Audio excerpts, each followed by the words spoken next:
इस कुत्ते की कहानी आपको रुला देगी। तो कहानी की शुरुआत तब होती है जब एक राहुल नाम का व्यक्ति था जो अपने घर में अपने माता पिता के साथ रहता था। जब वह एक दिन अपने शहर में घूम रहा था तब उसे एक कुत्ता मिला जिसकी उम्र काफी कम थी और साथ ही वह काफी ज्यादा भूखा लग रहा था। तब राहुल को उस पर दया आ जाती है और वह उसको अपने घर ले जाता है, उसको खाना देता है, साथ ही उसके साथ खेलने भी लगता है। तब राहुल को वह कुत्ता काफी ज्यादा अच्छा लगने लगता है, इसलिए वह अपने माता पिता से पूछकर उस कुत्ते को अपने घर में ही रख लेता है। राहुल उस कुत्ते के साथ काफी ज्यादा खुश था। वह कुत्ता राहुल के साथ बहुत अच्छे से खेलता था, साथ ही सारी बातों को समझता था। वह काफी ज्यादा तहसीलदार कुत्ता था। यह वह राहुल की सभी बातों को मान लेता था। कुछ समय बाद राहुल उस कुत्ते को काफी कम महत्व देने लगा, जिसके कारण वह कुत्ता काफी ज्यादा दुखी था।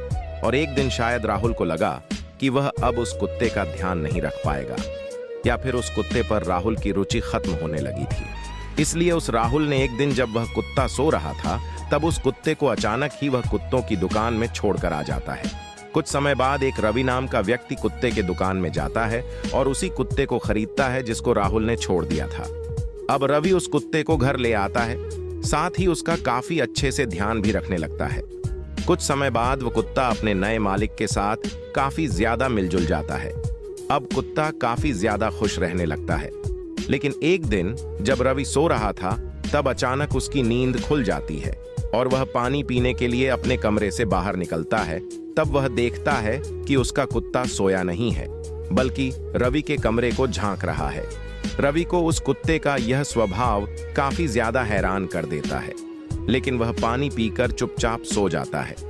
फिर वह अगली रात फिर से उठता है यह देखने के लिए कि उसका कुत्ता क्या कर रहा है।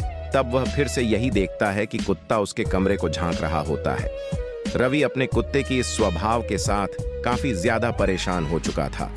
उसका कुत्ता रात में सोता नहीं था, बल्कि रवि के कमरे को हमेशा झांकता रहता था।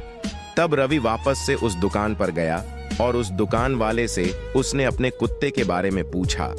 तब उस दुकानदार ने यह बताया कि इस कुत्ते का मालिक जब वह कुत्ता सो रहा था तभी उसको दुकान पर लाकर छोड़कर चला जाता है। तब रवि को समझ आया कि इसलिए वह कुत्ता रवि के कमरे को हमेशा जागता रहता है कि कहीं पुरानी मालिक की तरह नया मालिक भी उसको अचानक छोड़कर ना चला जाए। यह बात जानते ही रवि को बहुत ज्यादा दुख पता है और वह उस कुत्ते को अपने कमरे में ही अपने साथ सुलाने लगता है। तब से वह कुत्ता आराम से अपने मालिक के साथ सोने लगता है। तो दोस्तों, कहानी यहीं पर खत्म हो जाती है।